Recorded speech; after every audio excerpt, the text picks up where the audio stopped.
அன்புள்ளங்கள் அனைவருக்கும் நிமிஸ் ஆனந்த லஹரியின் ஆனந்த வணக்கங்கள். இன்றைய ஆன்மீக வினாடி வினா நிகழ்ச்சியில் 7 ஸ்பெஷல் சப்த ஸ்பெஷல் வினாடி வினாவை தான் அனுபவிக்க இருக்கிறோம். தொடர்ந்து 5 கேள்விகள் கேட்குறேன், அதற்கு அப்புறம் ஒரு கேப்பு, அதுக்கப்புறம் அதற்கான விடைகள். நம்ம கான்செப்ட் 7 அப்படிங்கிறது அதை நினைவில் வச்சுக்கிட்டு விடைகளை சொல்லணும். முதல் கேள்வியாக, வண்ணமயமான 7 எந்த 7? அடுத்து, சூரியனிடம் உள்ள 7 என்ன 7? அடுத்து, சங்கீதத்தில் உள்ள 7 எந்த 7? நான்காவது கேள்வி, முனிவர்களில் 7, அப்படி 7 பேரை இப்படி சொல்லுவாங்க ஒன்றா, அந்த 7 அதனுடைய பெயர் என்ன? ஐந்தாவது கேள்வி, சுயம்புவாக இயற்கையாக லிங்கம் தோன்றியிருக்கும், சுயம்பு லிங்கமாக உளியால் செதுக்கப்படாத இந்த லிங்கங்கள், இந்த சிவஸ்தலங்கள் 7ஐயும் இப்படி ஒன்றா சொல்லுவாங்க, அந்த 7 எந்த 7?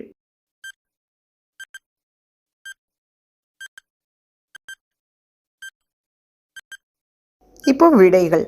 வண்ணமயமான 7 வானவில், சூரியனிடம் இருக்கிற 7 குதிரைகள், அந்த ஒரு குதிரையும் ஒரு நாள், ஒரு வாரத்துக்கு 7 நாட்கள் இல்லையா, அதை குறிக்கும் வகையில் சூரியனுடைய தேரில் 7 குதிரைகள் இருக்கும் அப்படின்னு சொல்லுவாங்க. அடுத்து, சங்கீதத்தில் உள்ள 7 சப்தஸ்வரங்கள் சரி கம பத நீ. முனிவர்களில் 7 பேர் சேர்ந்த முனிவர்கள் கூட்டத்தை இப்படி சொல்லுவாங்க, என்ன விடை என்றால் சப்த ரிஷிகள் அப்படின்னு சொல்லுவாங்க. சப்த அப்படின்னா 7. அடுத்த விடை, சுயம்புவா உளியால் செதுக்கப்படாத சிவலிங்கம் இருக்கும் ஸ்தலங்கள் 7, இதை சப்த விடங்க ஸ்தலங்கள் அப்படின்னு சொல்லுவாங்க. அடுத்த கேள்விகள், பிரபஞ்சத்தில் உள்ள 7, பிரபஞ்சத்தில் 7 சொல்லுவாங்க, அது எதை சொல்லுவாங்க அப்படின்னு சொல்லணும். அடுத்த கேள்வி, பரீட்சித்து மகாராஜா அவருக்கு சுகபிரம்ம ரிஷி 7 நாட்கள் தொடர்ந்து 24/7 விடாமல் இது உபதேசித்தார், அது எந்த நூலை அவர் சுகபிரம்ம ரிஷி பரீட்சித்துக்கு உபதேசித்தார்? 7 நாட்கள் சொன்ன அந்த நூல் எது அப்படின்னு சொல்லணும். அடுத்த கேள்வி, பிராமி, மகேஸ்வரி, வைஷ்ணவி, கௌமாரி, வராகி, இந்திராணி, சாமுண்டி, இந்த 7 பேரும் யார்? அடுத்த கேள்வி, தேவர், மனிதர், விலங்கு, பறவை, ஊர்வன, நீர்வாழ்வன மற்றும் தாவரம், இந்த 7ம் என்ன? அடுத்த கேள்வி, கருடாத்ரி, விருஷபாத்ரி, அஞ்சனாத்ரி, நீலாத்ரி, சேஷாத்ரி, வெங்கடாத்ரி, நாராயணாத்ரி, இந்த 7ம் சேர்ந்து என்ன அப்படின்னு சொல்லணும். அடுத்த கேள்வி, தை அமாவாசைக்கு பிறகு வரும் 7ஆம் நாள் பீஷ்மருக்கு திதி செய்வாங்க, இந்த நாளை எந்த நாளாக கொண்டாடுவோம் அப்படின்னு சொல்லணும்.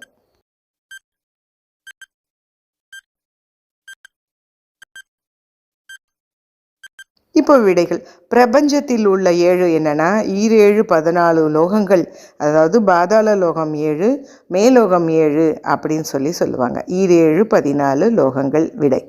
பரீட்சித்து மகாராஜாவுக்கு சுகபிரம்மர் ரிஷி 7 நாட்கள் தொடர்ந்து சொன்னது ஸ்ரீமத் பாகவதம். அடுத்த விடை, இந்த பிராமி, மாகேஸ்வரி, வைஷ்ணவி, கௌமாரி, வாராகி, இந்திராணி, சாமுண்டி, இவங்க 7ம் சப்த மாதாக்கள். அடுத்து, தேவர், மனிதர், விலங்கு, பறவை, ஊர்வன, இவையெல்லாம் என்னன்னா 7 பிறவிகள், நம்ம ஒவ்வொரு பிறவியாக எடுப்போம், அதில் 7 பிறவிகள் அப்படின்னு இதை சொல்லுவாங்க. அடுத்த விடை, கருடாத்ரி, விஷபாத்ரி, அஞ்சனாத்ரி, இவையெல்லாம் 7 மலைகள், சப்தகிரி, நம்ம திருப்பதியில் இருக்க 7 மலைகள் சப்தகிரிகள் தான் இதற்கான விடை. அடுத்த விடை, தை அமாவாசைக்கு பிறகு வரும் 7 நாளுக்கு அப்புறம் 7ஆவது நாள் பீஷ்மருக்கு திதி செய்கிறோங்க இல்லையா, இது ரத சப்தமியாக நம்ம கொண்டாடுறோம். இப்போ அடுத்த கேள்விகள் போலாமா?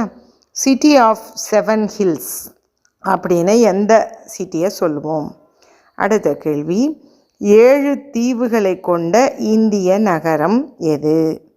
அடுத்த கேள்வி, ஒரு நபர் ரொம்ப பரவசமாக, மகிழ்ச்சியாக, ஆனந்தமாக இருக்கிற நிலையை இப்படி சொல்லுவாங்க, ஆங்கிலத்தில் சொல்லுவாங்க. 7 மிச்சத்தை நீங்கள் ஃபில் பண்ணி என்னன்னு சொல்லணும்.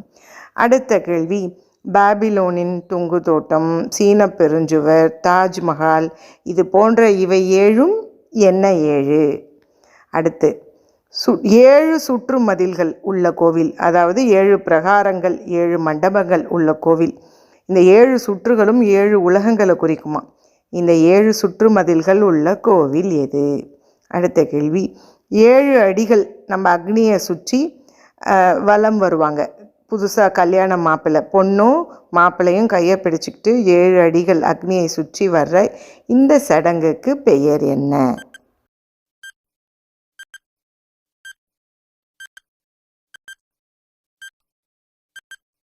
இப்போ விடைகள். சிட்டி ஆஃப் 7 ஹில்ஸ் என்பது ரோம்.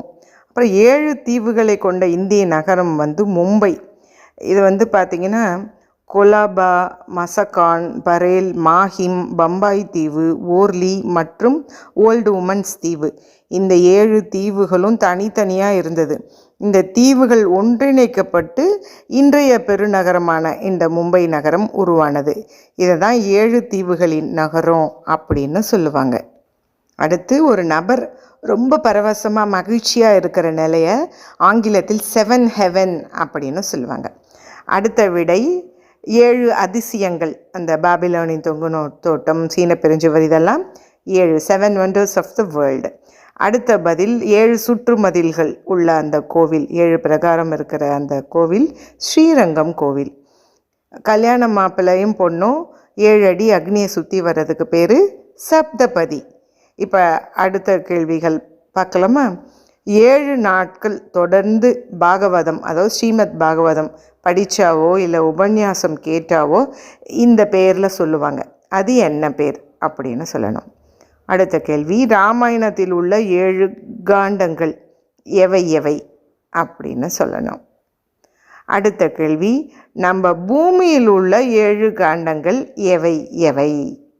அடுத்து, மனித உடலில் உள்ள 7வது சக்கரம் எது? அடுத்த கேள்வி, தேவகிக்கும் வசுதேவருக்கும் பிறந்த 7வது குழந்தை யார்?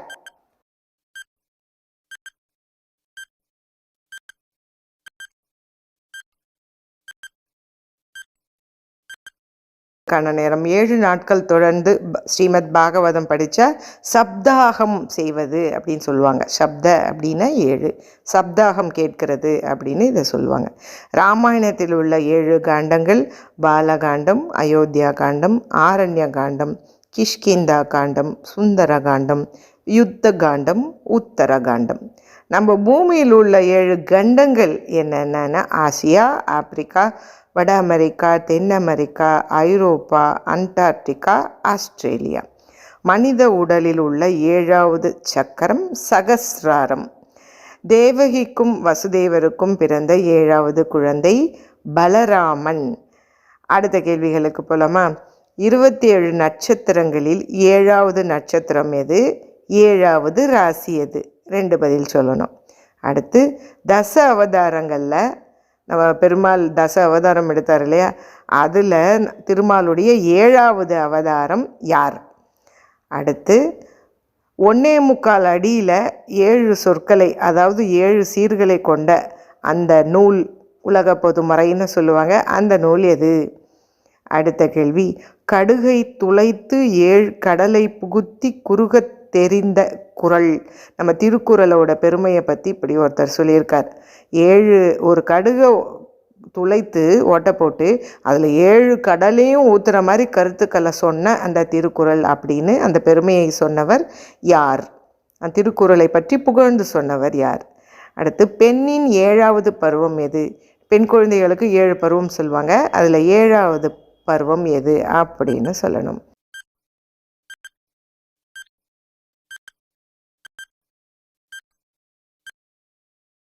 விடைகள். தேவகிக்கும் வசுதேவருக்கும் பிறந்த 7வது குழந்தை பலராமன்.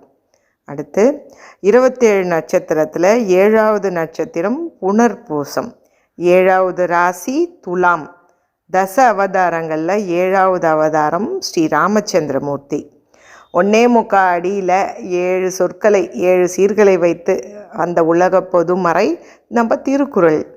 கடுகை துளைத்து 7 கடலையும் புகுத்தின அந்த திருக்குறள் பெருமையை பற்றி சொன்னது யாருன்னா ஔவையார். பெண்ணின் 7வது பருவம் பேரிளம் பெண் அப்படிங்கிறது விடை. ஏன்னா 7 பருவம் பேதை, பெதும்பை, மங்கை, மடந்தை, அறிவை, தெரிவை, பேரிளம்பெண் அப்படிங்கிறது 7வது பருவம். இப்போ அடுத்த கேள்விகளுக்கு போலாமா? முருகப்பெருமானின் 6 படை வீடு தான் சொல்லுவாங்க. ஆனால் முருகப்பெருமானின் 7ஆம் படை வீடாக கருதப்படும் ஒரு ஸ்தலம் இருக்குது. அந்த ஸ்தலம் எது? அடுத்த கேள்வி, மகாபாரதத்தில் தன் 7 குழந்தைகளும் நீரில் மூழ்கடித்த தாய். அதே மாதிரி மகாபாரதத்தில் 7 குழந்தைகளை கொல்ல முனைந்தவன் யார்? ஒரு 7 குழந்தைகளை கொல்ல முனைந்தவன் இருக்கான். ஒரு 7 குழந்தைகளை ஒரு பெண் அவங்க அம்மாவே தண்ணீரில் மூழ்கடித்திருக்காங்க. 2 விடைகள் சொல்லணும். யார் யாருன்னு.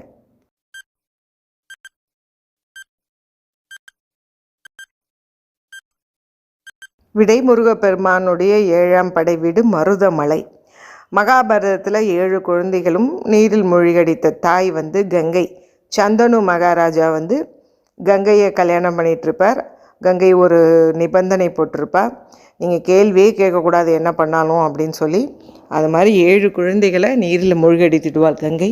8வது குழந்தைய நீரில் விடும்போது தான் அவர் கேள்வி கேட்பார், ஏன் இப்படி செய்கிற அப்படின்னு. சந்தனு கேட்ட உடனே அந்த குழந்தையை மட்டும் நீரில் மூழ்கடிக்காமல் வச்சுருவாங்க. அந்த 8வது குழந்தை தான் நம்ம பீஷ்மர். அதே மாதிரி தன் தங்கையோட 7 குழந்தைகளை கொல்ல முனைந்தவர் யாருன்னா கம்சன். தேவகியுடைய 8வது குழந்தையால் தான் இவருக்கு சாவு வரும் அப்படின்னு அசுரீரி சொன்னவாசி அந்த அத்தனை குழந்தைகளையும் கொன்று விடுவார் நம்மளுடைய கம்சன். இப்போ சினிமா சம்மந்தப்பட்ட கேள்வி. 7ங்கிற கான்செப்டை நினைவில் வச்சுக்கோங்க. நடிகர் பாக்கியராஜும் அம்பிகாவும் நடித்த அந்த படம் பெயர் என்ன? அடுத்து சூர்யா அவர்களும் ஸ்ருதிஹாசன் அவர்களும் நடித்த அந்த படத்தின் பெயர் என்ன? 2க்கும் விடை சொல்லணும். விடை அந்த 7 நாட்கள் பாக்கியராஜ் அவர்களோட படம். சூர்யாவுடைய படம் 7ஆம் அறிவு. இப்போது 7 சம்மந்தப்பட்ட திரைப்பட பாடல்கள் நடுவரிகள் சொல்கிறேன், நீங்கள் ஆரம்ப வரிகளை சொல்லணும். காணும் மனிதருக்குள் எத்தனை சலனம், வெறும் கற்பனை சந்தோஷத்தில் அவரது கவனம். இப்போ 2வது பாடல். 7ஆம் கடலும் வானும் நிலமும் என்னுடன் விளையாடும், இசை என்னிடம் உருவாகும். இந்த பாடலுடைய முதல் வரிகள் என்ன அப்படின்னு சொல்லணும்.